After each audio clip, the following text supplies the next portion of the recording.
And once it was all done, once you were in the studio, and once it was recorded and the album was there, do you think you were able to do that? If we're able to? If you were able to do that, were you able to convey this message? Do you think you done? Do you think you succeeded? And if so, do you think you done it well? Look, I would say I was very surprised with the final result. You know, when we really got the whole thing done, and I received the songs and I listened to them for the first time, I was pretty much satisfied.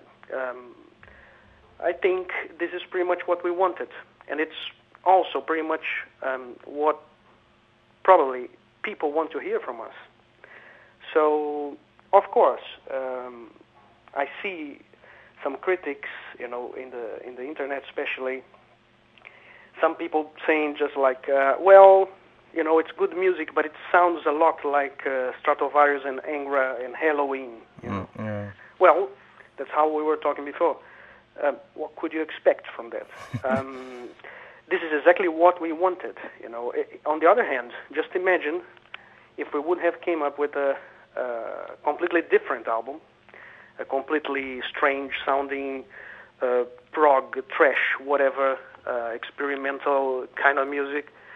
Then I think the criticism would be way bigger. Like they would say, good music, but I expected more Stratovarius, Angra, and Halloween. You know, so this is just to show we can never please everybody at the same time. But the most important is we are pleased ourselves, and I'm pretty sure that our real fans and the people who are like following our careers for years, they won't be disappointed with this. And especially, in my point of view, I think what makes this album good is that it has good songs. It's not about the playing, it's not about the performance or the sounding of the album, which I think is good, but the main thing is we have good songs. And for me, nowadays, this is the most important things, you know, to have good songs. Yeah, fair enough. Maybe that question was a little bit skewed. I personally love the album. Anyway, I think, you know, why if you guys are known for that certain kind of genre, then why all of a sudden go to thrash metal? You know what I mean? It wouldn't make any sense. So I agree with you. Yeah, you know, some bands nowadays they just don't know what to do anymore. Then they start trying out things like deliberately.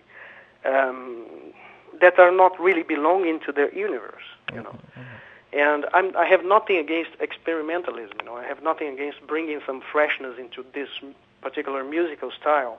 I've done it for years, but and I also don't support like this these bands that tend to repeat the same formula on and on. So they release an album, and the next album is exactly the same, and the next is the same because the first one sold well, so they don't want to touch this, you know, they don't want to take the risk. So I think taking the risk is part of the music, you know. In our cases, us as pretty much seasoned musicians that have done a lot before and a lot of different things before, I think to take the risk right now was exactly to do what we did, and that should be something faced as an experience itself. I mean, at least for us it is.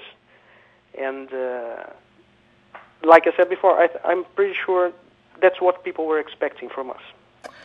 Fair enough. Well, that, to be honest, that pretty much wraps up nearly all the questions I wanted to ask. There's just a few more. If you could give any advice to any budding musicians who are starting off, and what advice you could impart to them? This is a tricky question because, of course, the most cliche thing would be saying something like, never give up. You know, if you have a dream, insist on your dream. You know? If you say that, I am hanging up right now, just to let you know.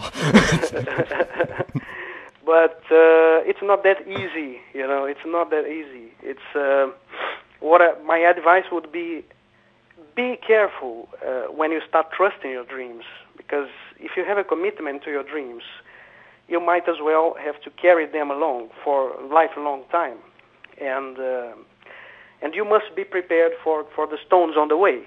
You know, that's definitely what I would say.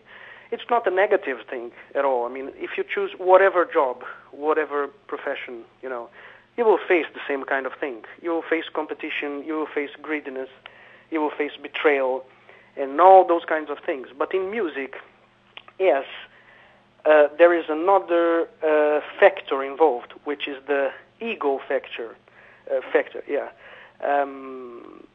It makes maybe it amplifies a little bit these quotidian, these everyday problems, you know.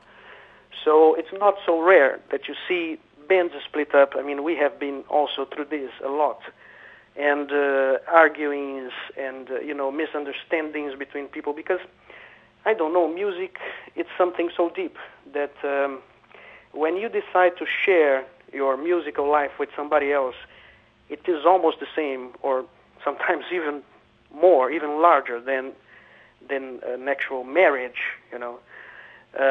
So you must be prepared. That's what I would say. Trust your dreams. That's okay, but it's not a bed of roses out there, you know. And be prepared for the rough times as well. Brilliant. Okay, and just lastly, if you could once again, this I've asked all the questions that I need to ask.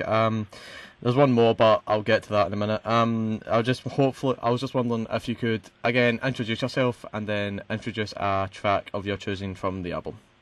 Absolutely. Well, I am Andre Matos, the singer of Symfonia, and we're gonna listen now to a track from the new album In Paradiso, called Rhapsody in Black.